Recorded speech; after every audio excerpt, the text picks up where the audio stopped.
कई लोग बहुत पैसा कमा रहे होते हैं, लेकिन उनका पैसा बच नहीं रहा होता और कोई बहुत बैड हैबिट भी नहीं होती उनके अंदर, फिर भी वो कुछ इस तरीके से मैनेज नहीं हो पा रहा होता उनसे, तो वो क्या गलतियाँ कर रहे होते हैं? बहुत बढ़िया सवाल है क्योंकि पर्सनल फाइनेंस ना कहीं सिखाया नहीं जाता है। आप भी कॉलेज गए होंगे, मैं भी गया कॉलेज, कहीं नहीं सीखने को मिला।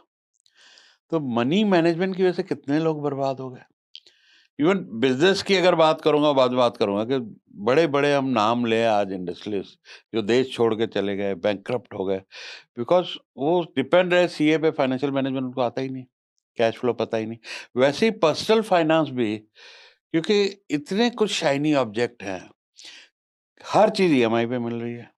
घर ईएमआई पे ले लिया, गाड़ी ईएमआई पे ले ली, आईफोन ईएमआई पे ले लिया, टीवी ईएमआई पे ले लिया, वैकेशन ईएमआई पे ले ली, तो सब कुछ तो ईएमआई चल रही है।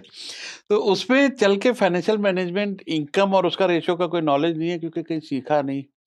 तो उसके लिए मैं कहूँगा कि एक अच्छा वेल्थ एडवाइजर ज़रूर रखा जाए।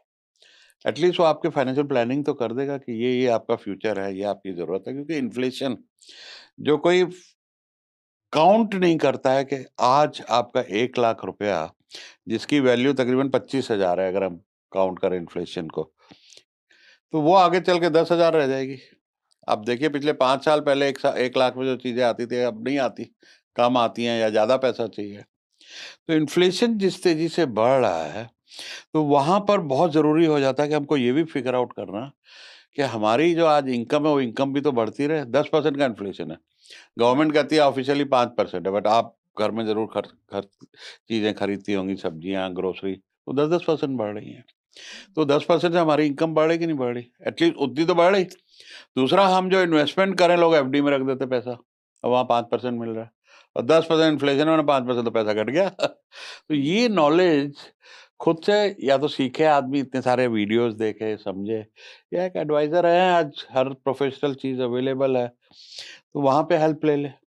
तो वो बड़े काम आते हैं। तो आपको कम से कम लाइफ़, जिसका फाइनेंशियल मैनेजमेंट खराब हो जाए ना, तो उसकी ज़िंदगी खराब हो जाती है। हुँ। बिकॉज़ हर चीज़ उससे कनेक्टेड है। अगर कर्ज़े में आ गया वो आदमी, तो फिर उसकी ज़िंदगी नर्क हो जाती है। कलेक्शन एजेंसी दिन-रात फ़ोन, हैरेसमेंट, बहुत मुश्किल में फँस जाते हैं लोग, और उससे फिर एक बार इतना बड़ा मेस कर लेते हैं, सिबिल खराब हो जाती है, क्रेडिट रेटिंग खराब हो जाती है। और once CIBIL is gone, your financial future is finished. कहीं से आपको पैसा नहीं मिलेगा।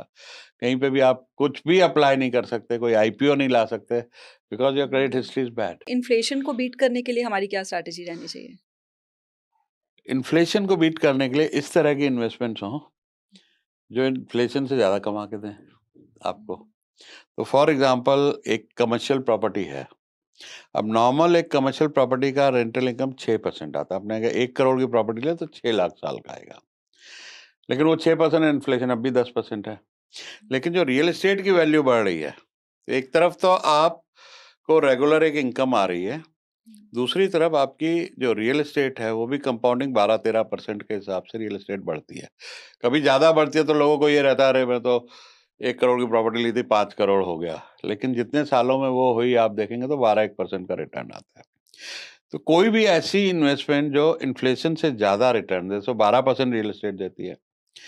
म्यूचुअल फंड या डायरेक्ट इक्विटी, जिनको डायरेक्ट इक्विटी की समझ हो कि शेयर मार्केट कैसे, कंपनियों की बैलेंस शीट पढ़ना जानता हो, तो वो तो जो बड़े नाम है, राकेश झुनझुनवाला हुआ करते थे, या वॉरेन बफेट, ये तो 50-50, 60-60% भी निकाल लेते, मतलब उनको समझ है कौन सी कंपनी कहीं किस टाइम पे लगाना है। जिनको नहीं समझ है, म्यूचुअल फंड बहुत अच्छा रूट है, और 15% तक तो बिल्कुल नो ब्रेनर है।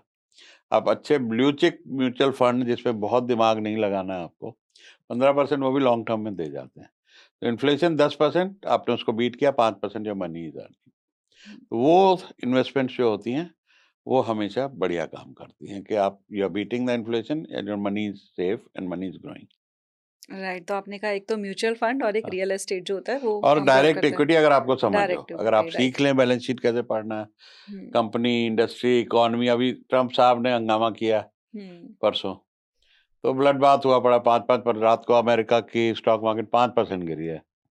परसों 4%, 3-4% गिरी थी। 10% 2 दिन में उड़ गई। हुँ, अब उन्होंने टैरिफ लगा दिया। टैरिफ से बहुत सारे बिज़नेस ऊपर-नीचे हो गए। आज मैं गारमेंट एक्सपोर्टर से बात कर रहा था, कहते हैं हमारी तो शिपमेंट तैयार पड़ी, बाहर कह रहे हैं हम नहीं लेते।